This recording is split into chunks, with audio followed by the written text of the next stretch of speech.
Welcome everybody, it's Business Monday here at GoLocal Live. I'm Josh Fenton, CEO. This is Yemi Sekoni. She's got the Donahue Group.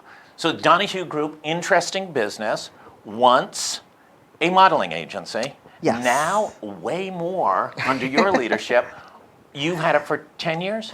10 years this year. It's actually 9. I purchased it in 2010. Will there be a giant party? Will there be... I'm hoping so, yes. Yeah. And you're going to be coming. Red carpet? Oh, well, that's an idea. Probably. I like that idea. You'll be on the guest list. Start from the beginning. You bought it in 2010. It was a well-known local modeling agency. Did work in New England. Yes. It was kind of the only place in Rhode Island. And you bought it, and talk about sort of why you bought it and what you're looking to do with it. Well, to be honest, I just happened to be in the right place at the right time. I used to be a model for the agency. I've been in the industry since I was about 5 or 6 years old. And when I moved to the States from the UK, that's the slightly weird accent, I was looking to get into the industry here. You know, one thing led to another, and I ended up getting represented by Donahue. And then she started to mentor me. She had me working behind the scenes with her over time. She started to mentor me because she'd been looking for somebody that she could talk about taking over because she was ready to retire. And so when she was ready, she called me up on the phone one day, and she's like, listen, kid, I want to retire. Been looking for somebody who can take over my legacy. And I thought, you know, this is quite the opportunity. If I don't do this, I may spend the rest of my life wondering what if. You will kick yourself. Absolutely. And I had no idea what to do, but the first thing I did was I called the Small Business Administration, had a mentor, they walked me through building my business plan, got financing. It took me about 18 months to figure it out, but thankfully I was able to. And so I started with that. And I was able to take over a lot of the clients that she worked with. So I wasn't starting exactly from zero in terms of a book of clients. So it made it a little bit easier. And you knew how the business ran, Absolutely. Both from the agency side, but also from the modeling side. Exactly. I did have the advantage of working on both ends of both ends of the spectrum. So it helped me, acclimatize myself very quickly and really jump right in and get going. And then talk about that period. Let's just go through then. What was the hard parts? What have been the exciting parts?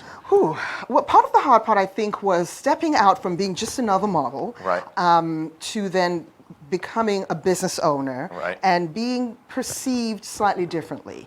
And I hadn't been in Rhode Island for very long at that time. I moved to Rhode Island in 2001. So at this point, the UK, directly from? Well, I moved here. I lived in Boston for the first 2 years and then moved here. So I'd only been here from 2001 to 2005, 2006 when we started when I started working with the agency. So a lot of people didn't even know who I was. Right. And then here, and everybody knew Donahue. So it's like, so who's this new kid on the block? Right.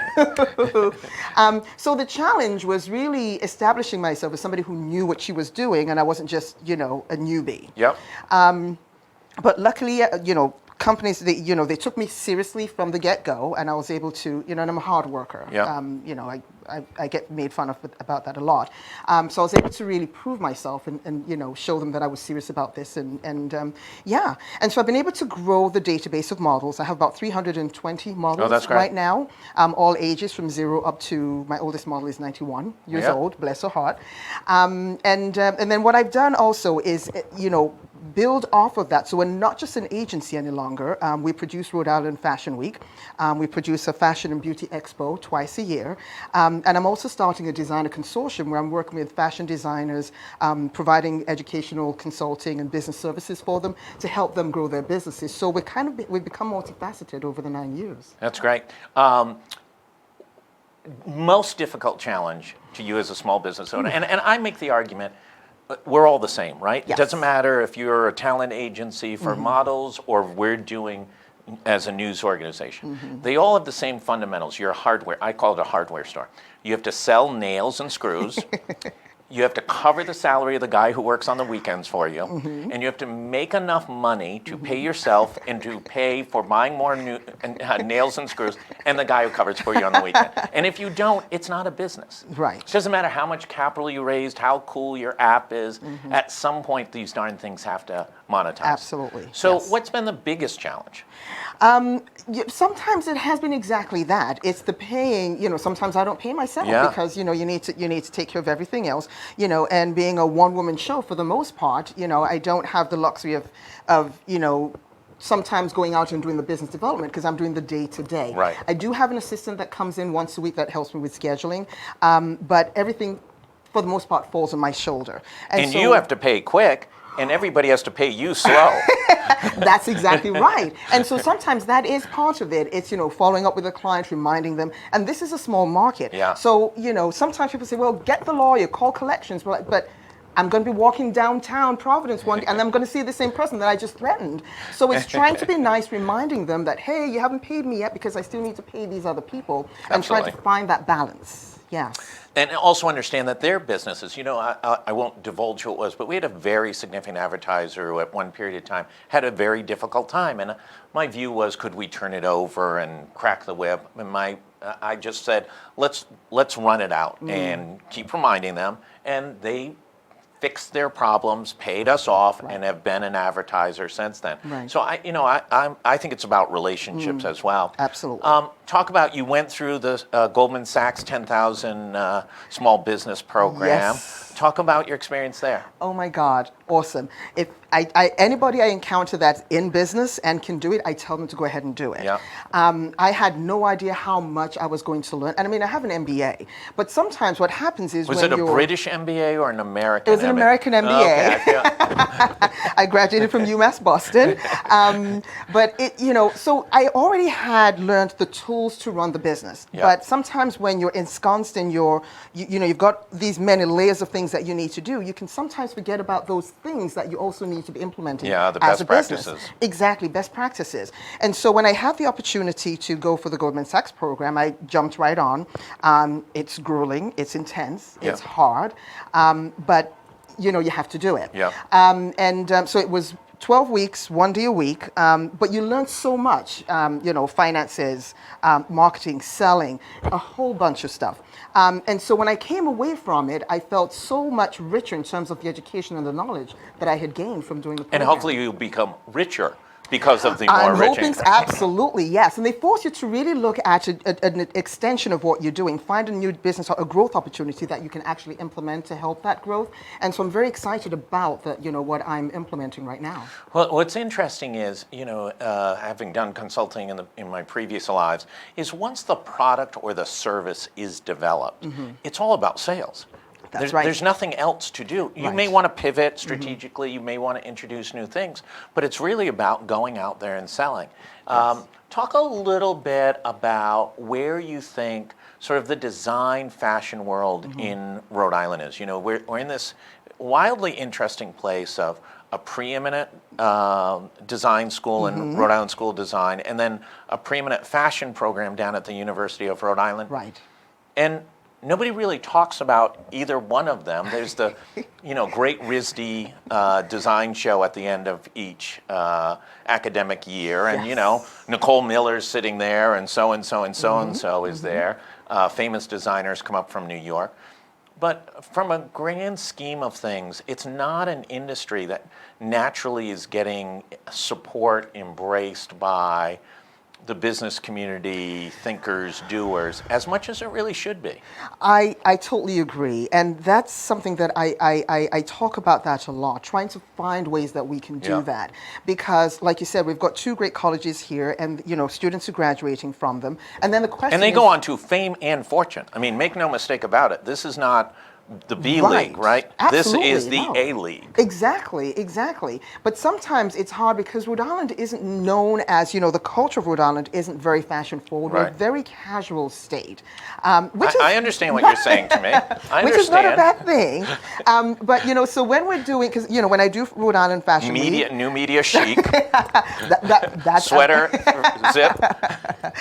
And a sweatshirt. Hey, it works. But it's just the culture that we're in. And so, sometimes I'm struggling to find ways to really get people interested so that when we have students that are graduating, rather than them leaving the state and going to New York or going to work in another fashion house, they can actually start their own business locally.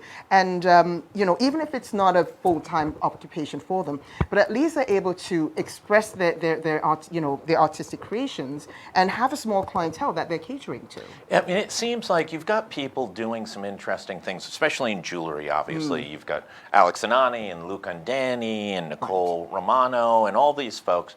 And that's kind of got enough centrifugal force behind it that, Rhode Island's still thought of as a jewelry center. Yes. But on the design side, on the fashion side, there's been so many people who've gone on to New York out of RISD and out of URI, but we haven't really created that hub, that innovation center.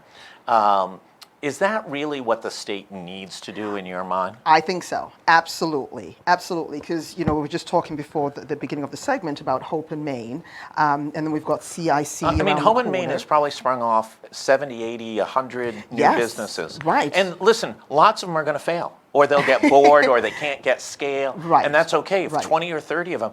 But we also might create 40 that go on to be nice businesses for those families, Right, and yes. 5 or 10 that go on to be rock stars. Exactly. And I mean, we're always talking about, I know the governor's always talking about, she's very strong, or she's very big on job creation in the state. And so, by giving these companies or these small businesses or these designers, a leg up, a way that they can actually establish themselves, at least then they're able to hire an assistant that can help them with their Absolutely. admin or whatever it is that they need to do. So, they say the rising tide lifts all boats. Right. We do need, definitely in the fashion design arena, we need some kind of support. And I don't begrudge companies, because I seek out sponsorships from companies when I'm producing Rhode Island Fashion Week. When I go to their sites, they're investing or they're sponsoring STEM or Right. math and Right. science and technology. And so fashion is kind of like at the bottom of this, and I understand that. But all we need are 1 or 2 major companies to Yeah. say, something, let's do something with this industry. Absolutely. We've got Rhode Island Textile Innovation Network here, and I know Senator Whitehouse is part of the effort that put that together, and it's all about bringing back the technology, because we were ground zero for Yeah. textiles in the country. It's been a couple centuries, though. It- we need to pick but up we our need pace. to bring it back Where is Samuel Slater when we and need put him? ourselves back on the map. Yeah, Yeah, absolutely. Well, this is very exciting. You get a position on the Royals? Oh, I wish. No, No. I mean, it is amazing, right? That it's sort of the modernization of the royal family, right? Here's Right. these two. It's different. It's not a scandal of sleeping outside the marriage I know. or alcoholism or Yeah. going to the club so much. It's we want a millennial lifestyle almost. Right. Yes, but I also, I can kind of see where they're coming, because I think the concern of Harry is something else, something happening, like Yeah. similar to what happened to their mother. Yeah. And I don't know that they've necessarily taken on the fact that this is number one an American and Yeah. number two a Black American. Yeah. And so there's an adjustment that the country has to do to kind of accept that. I have to say that media is the most brutal media in the world. Ooh, they they don't are. care what color you are. They They- don't care anything. Right. They're just Which relentless. is true. Which Yeah. is true. Yes. They say what they think, and so I think she's just felt very unwelcome. And I saw her on a news program, and she was thanking the person for asking how she was feeling. And she said that was the first time somebody had asked her how she my felt, and she God. was almost in tears. Yeah. And I felt so bad for her. So hopefully they can resolve it and kind of keep the family together, and because I love the Royals. Oh, yeah, it's so much fun for everybody. Congratulations on all your success. Thank you. And we look forward to hearing more, and constantly give us updates and when your shows are and things like that. We always love to help support local Rhode Island I know, businesses. absolutely. Thanks so much. Yes. Wonderful. right. Thank you for having me. Tomorrow, Kate Nagel is somewhere. I also know it's the State of the State, so I know she'll be up at the State House tomorrow night. Stay tuned to that. Also, just blasted out an email to 49,000. If you didn't get it, sign up on the front page of GoLocal on the top right corner, or on mobile over on the left, and take a look at a number of stories related to the Red Sox, the new baseball stadium in Worcester, and also a big legal fight over renewable energy in Rhode Island. All news since lunchtime. Thanks, everybody, for tuning in. We'll see you back tomorrow.